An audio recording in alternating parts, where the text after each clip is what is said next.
Visakha IT hub అన్నటువంటిది అత్యంత ముఖ్యమైనటువంటి వ్యవహారం. ఇప్పుడు ఇవాళ అడ్వర్టైజ్మెంట్స్తో సహా వేసుకొచ్చారు. మొట్టమొదటి నుండి నేను ఈ విషయాన్ని పదే పదే ప్రస్తావిస్తూ వచ్చింది అదే.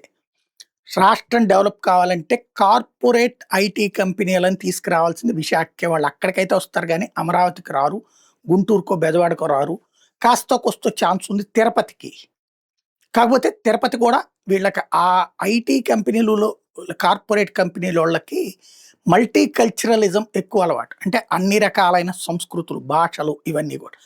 అంటే ఇతర రాష్ట్రాల నుంచి కూడా వస్తారు కదా. ఇప్పుడు ఇక్కడ కాగ్నిజెంట్ పెట్టాడంటే వాళ్ళు 900 మందికి ఉద్యోగాలు ఇచ్చారంటే అందులో మనోళ్ళు 100, 150, 200 ఉంటారు. మిగతా వాళ్ళందరూ ఇతర రాష్ట్రాల వాళ్ళే ఉంటారు.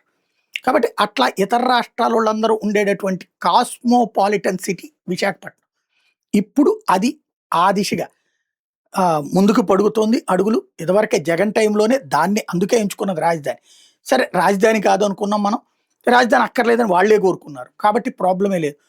అమరావతిని రాజధానికి డెవలప్ చేయడంతో పాటు విశాఖ ఇప్పుడు ఐటీ హబ్గా ఇవాళ 9 కంపెనీలకు సంబంధించిన శంకుస్థాపన, అందులో ఒకటేమో మెయిన్ కార్యాలయానికి శంకుస్థాపనతో పాటు ఆల్రెడీ రన్నింగ్లో కాగ్నిజెంట్ తన కార్యాలయం 900 మంది సిబ్బందితో తీసుకురావడం అన్నటువంటిది మంచి పరిణామం.